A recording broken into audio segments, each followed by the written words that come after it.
Local programming on KRWG Public Media made possible in part by viewers like you. Thank you. This is KRWG Public Media, TV, radio, online. News that matters. Now, across the Mesilla Valley and the borderland, the stories that shape our community. From the KRWG Broadcast Center at New Mexico State University, this is Newsmakers. Thank you for joining us on this special edition of Newsmakers. I'm Fred Martino. Election 2020 is one for the record books. Joe Biden got more votes than anyone who has run for president, over 76 million at the time of this taping. And President Trump refuses to concede. We'll talk about that and much more with my guest, New Mexico U.S. Senator Tom Udall. Senator, thank you so much for being with us today. It's great to be with you. Always a pleasure. You always do such good interviews. Well, thank you very much.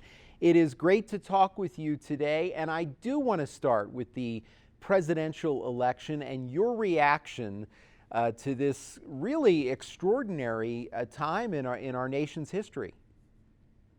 Well, this was an extraordinary election, you're right. And I think a lot was at stake here. Our democracy, health care, that argument that's going on at the Supreme Court, the conservation movement, climate change, everybody can think of an issue. All of those issues were on the ballot this time. And I think Joe Biden really focused in and said, we've got to get our economy back. We've got to open it up safely. We've got to open up our schools. We need to tackle with a national strategy, COVID that's there, and not just dump it on the governors. And so his message was a strong one, and I think it resonated with people. And it was wonderful to see that he was elected with more votes than any person in the history of the country. So it was a sweeping presidential election. He could end up having as many electoral college votes as President Trump had in 2016. So I know you're aware of this, Senator, that there has been some discussion that you might serve in a Biden administration, perhaps as Secretary of the Interior.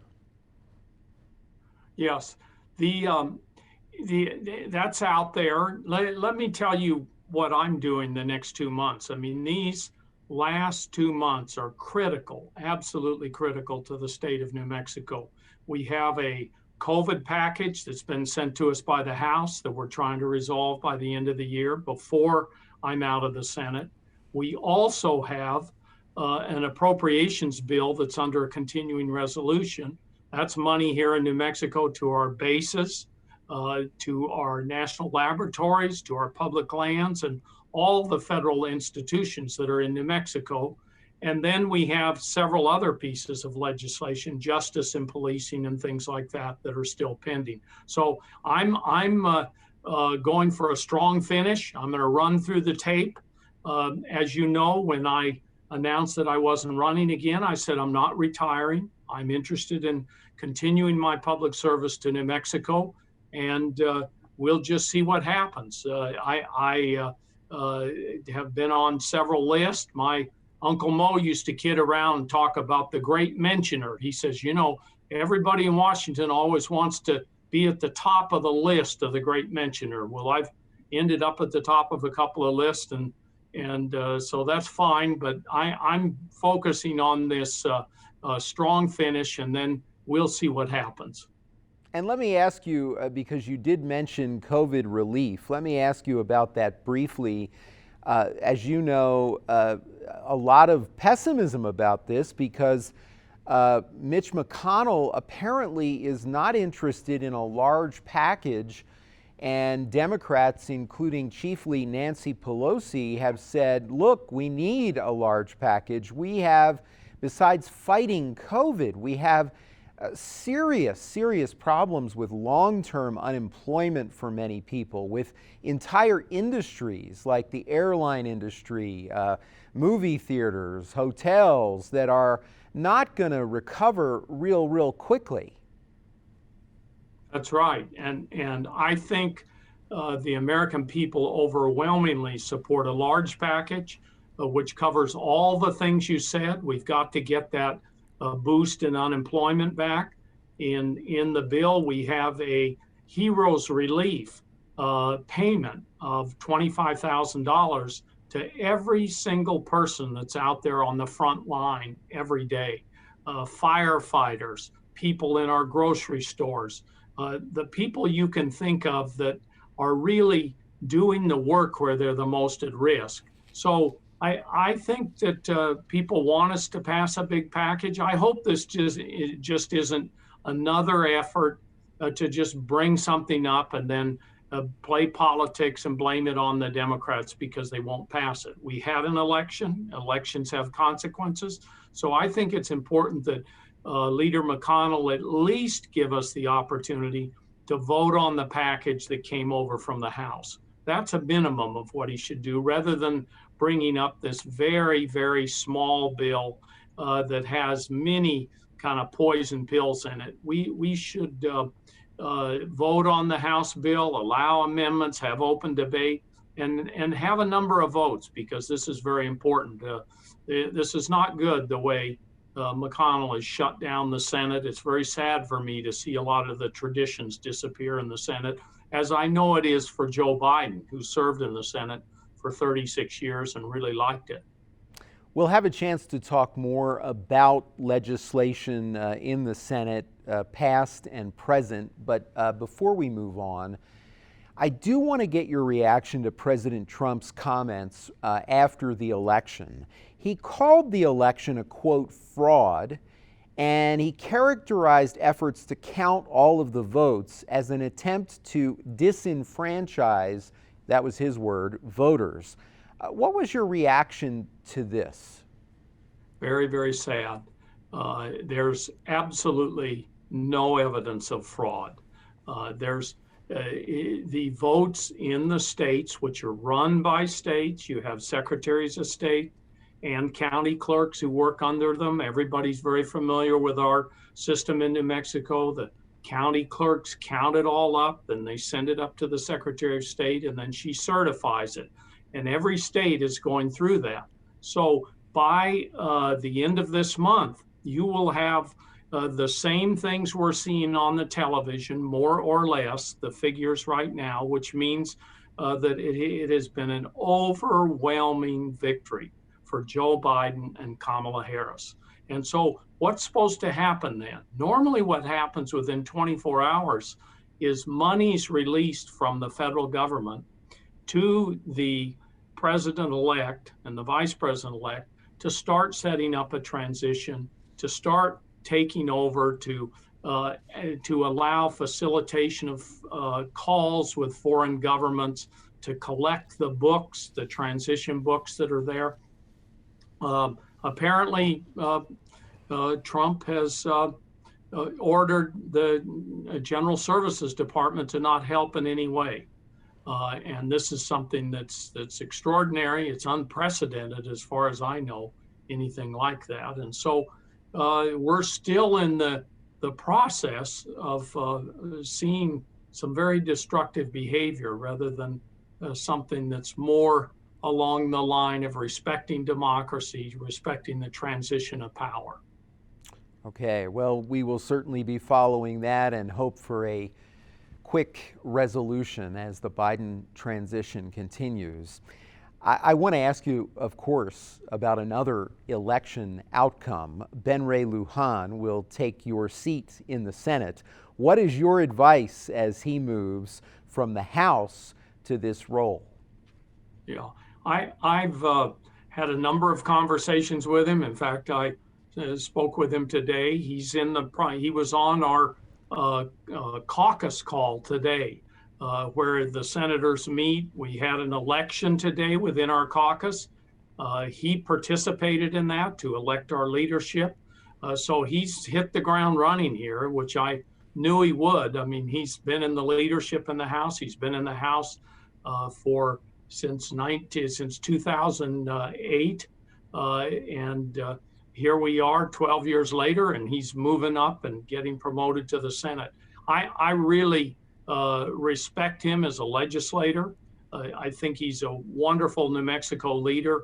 I really admire our family that work together. My father lived many years in New Mexico, and he got to know Ben Ray's father, Speaker Lujan, and they just always had a good relationship. So this is a political family, the Lujan family, that has deep roots in New Mexico, and I think he's going to be an excellent leader in the United States Senate for New Mexico, and he'll probably follow the tradition of people like Senator Dennis Chavez and Senator Bingaman and others that were very bipartisan and pulled people together and did everything they could to pull us together and move us forward together, which is what we really need at this time. We need a lot of healing, in my opinion. Yeah. Of course, a bright spot for Democrats, but Democrats did not pick up as many seats in the Senate as they had hoped. What went wrong? Well, I think that one of the things that I've learned in looking at elections is not to condemn the other side. These are our friends and neighbors. These are Americans that are concerned about things. We're at a point in our country right now of very deep polarization. I think a lot of that polarization comes from the inequalities, and especially those inequalities that have been exposed as a result of this pandemic and COVID-19. We see healthcare disparities. We see disparities in terms of working and wages and things like that. And so that draws these lines. And so that's why I say our job really as leaders is to try to find the common ground, move forward. Each side should know it's not going to get everything that it wants, but it should be satisfied when they get enough that's common ground and they can move forward and then come back to the issues again. So that's what I hope happens here. How about the 2nd District congressional race? While Democrats were very successful in New Mexico, Representative Xochitl Torres Small failed to keep her seat after just one term. Yeah. Well, since the history of that seat, I've followed this in New Mexico politics for a long time. There have only been 3 Democrats in the whole history of that southern seat. So one thing we know for sure is that it's a very conservative seat. And that's where the president got the highest turnout. We know that she did very well in the previous election, but this time around against the same opponent, she didn't do as well. But let me just say one thing about Xochitl Torres Small. She ran what I thought was a very, very good campaign. I didn't see any flaws in terms of how she campaigned, how she debated, how she spent her money from that side. But Yvette Harrell ran a good campaign too, and she benefited by all that presidential turnout. So I think Xochitl Torres Small has a great future. I think you may see her surface in terms of running for Attorney General. If she wanted to get something in the Biden administration, I think she would have an opportunity there too. Okay, well, we will watch for that. I'm going to be talking with her, as a matter of fact, later this week, and look forward to that. I want to move to your career, Senator, before we get tight on time, to give you a chance to talk about what you would say has been your biggest accomplishment during your time in the Senate. You bet. Well, first of all, I would start with all my work on appropriations to really bring, as they say, bring the bacon home to New Mexico, working in terms of public lands, our military bases, the national laboratories, those are institutions that are tremendously important to New Mexico and have been important and a growing factor since World War II. And we've seen senators in the past that have done the same thing. And we all work together on that kind of building of New Mexico, having a good, strong government sector. But the most interesting thing in the legislation, and much of this was very bipartisan, I passed a major environmental law. Some environmentalists here in Washington called it the biggest environmental achievement in legislation in 25 years, and it was on the issue of toxic chemicals. We don't want our children to have toxic chemicals in the food they eat and air they breathe, in their water.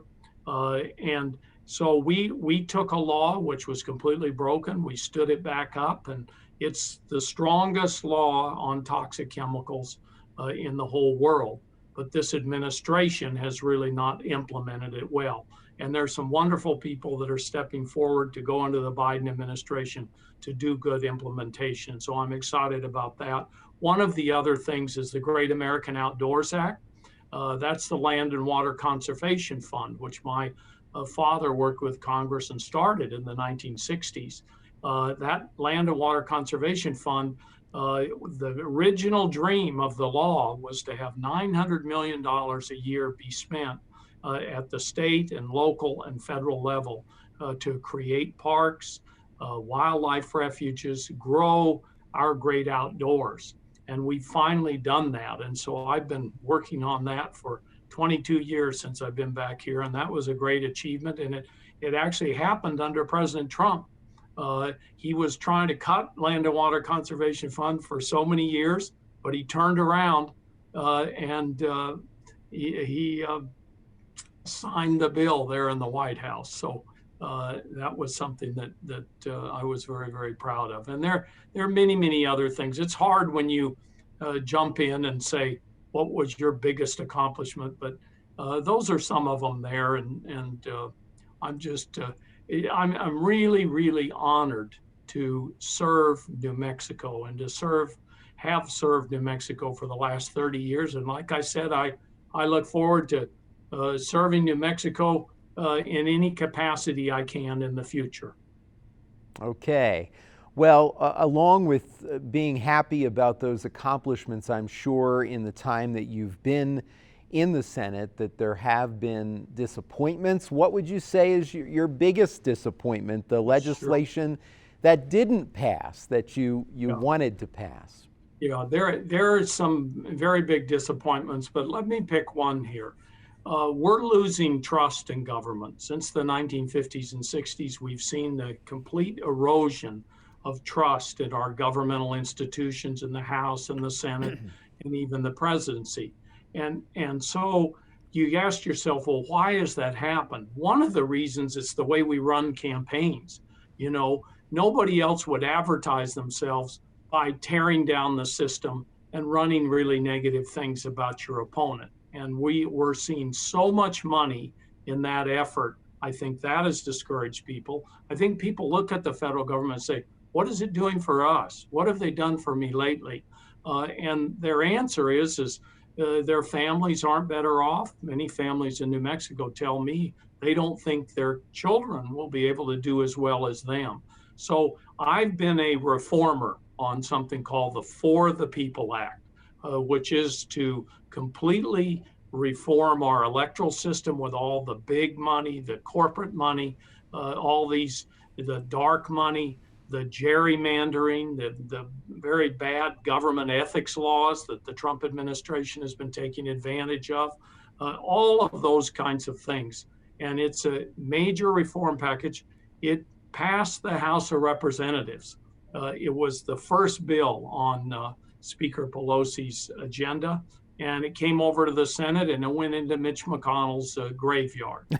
But it's a good piece of legislation, and for the first time in history, with all the work I've done for 22 years on this issue, every single Democrat in the Senate and in the House has supported this legislation with either a vote or they're a sponsor of the legislation. So it's a big disappointment that it hasn't passed, But we have a new Senate coming up and a new House taking over January 3rd, and we'll see what happens. I'm sure it'll still be the top of everybody's list. Well, and speaking of changes, of course, one of the new senators will be Mark Kelly from Arizona. At the time of this taping, it appears that Arizona also went with Joe Biden for president. News organizations have called the state for Joe Biden. A huge transformation for a state that was solidly in Republican hands for many, many years. Yeah, and you know, it's I think it goes back to 1948 that we have won Arizona, Colorado, New Mexico, and we've elected so many senators. So I know Mark Kelly. I served in the House of Representatives with his wife, Gabby Giffords. I had a good congratulatory call with him and told him I think he's going to be great in the Senate. It's been a long time since Arizona has had two Democratic senators. So that's something very encouraging to see the West, the battleground states of the West. Let's include Nevada in there too, and see how the Democrats have been building and doing a better job. But one of the things that I think we need to remember is the rural areas of this country are hurting. They aren't connected with us. They don't have broadband. We need to invest so that everybody in America is connected, and that will really boost our economy in tremendous ways. And you know, the people living in those rural areas, they're so hardworking. They got great values, and there's nothing to hold them back if we get them connected. Did you see, Senator, any particular lessons in Arizona that Democrats could take to Texas, Florida, other states that have seen progress but still have difficulty in statewide elections electing progressive candidates? Yes. One of the things that I've seen is that Democrats are very good in Arizona and have been of reaching out to these rural areas and having a message, a unifying message. And by doing that, what happens is they first capture local government and then state government, and then they end up taking over some of these federal government seats. That's happening in Texas right now. If you look at the cities in Texas, we're seeing dramatic growth. Same thing in Georgia and Florida. I'm glad you mentioned the rural areas, because when you do look at election results all over the country, analysts say that really what we are seeing here is an urban, suburban, and rural divide. And I last week had a chance to talk to a reporter who went across about 900 miles of the Mountain West and talked to people in rural areas. And one of the things he determined, a commonality, was that many, actually most of the people that he talked to in rural areas were Trump supporters, and they also had this in common. They got most of their news from Fox News on cable and from social media. You've talked about the press before. I know you're in your time in the Senate, and the fact that this is really important to a functioning democracy. People can't just get information from those sources and be well informed about what's happening. Well, you're absolutely right, and there are a couple of trends here that are very disturbing. The other part of it, first, that you didn't mention, is talk radio. Yeah. If you look at rural areas and where they get their news over the radio, there's been a consolidation of stations, and it's very, very conservative for the most part if you look at all of the country. We used to have what was called a fairness doctrine. So if you had a person like Rush Limbaugh going on for an hour, they had an obligation to be objective and be fair and put on the other side. They no longer have that obligation and are taking advantage of it. We're seeing media consolidation, so people don't have as many places to look out into the rural areas. And I really think we need to take a good hard look at this. in the Biden administration as to what's happening with this monopolization of the media. We know for sure the big corporations are buying media, and then they're laying off all these good reporters. They're treating the purchase of a station as a profit center rather than taking care of the American people and giving them the best information on the issues before them. And that, to me, is very disturbing. Okay, well, we only have about a minute left, but I want to get to this point because it's probably going to be a narrative over the next year. Joe Biden, as you know, has talked a lot about his success in working across the aisle in the Senate and as vice president. What are the chances this can be accomplished again, at least in some way? I think it's very good having Joe Biden as president. I really believe, and that's the way I've tried to behave every day here. If I have an issue that I believe New Mexicans are concerned about, or if it's a big national or international issue where we have to move forward, like global warming, I go to my Republican friends and understand their differences and say, isn't there something we can work on to move the ball forward? It may be small, but let's move the ball forward and then maybe come back and tackle this again. And that's the kind of president he's going to be, is really, really work on bringing people together. There's some wonderful stories about when he was the vice president, making calls to Leader McConnell, negotiating agreements, doing everything he could to try to move the Obama-Biden agenda there in the White House. And so I really look forward to him returning to the White House as president and bringing that attitude. Well, Senator, as always, it's been a delight talking with you. Congratulations as you end your time in the Senate, and I'm sure we look forward to more discussions in the future, because you've said you're not retiring. You're going to be doing other things. That's right. That's right. And I'm happy to come back for interviews. Great to see you. Great to see you again. Take care. Thank you. Thank you. That is our time for now. Join us this week on KRWG Radio every weekday. It's morning edition from 5 to 9, fresh air at 11, followed by Here and Now, noon to 2, and All Things Considered, 4 to 7. KRWG News is always online at krwg.org, and we'd love to hear from you. Email us with your story ideas and video submissions. The address is feedback@nmsu.edu. For all of us at KRWG News, I'm Fred Martino. Have a great week. We'll see you next time on Newsmakers.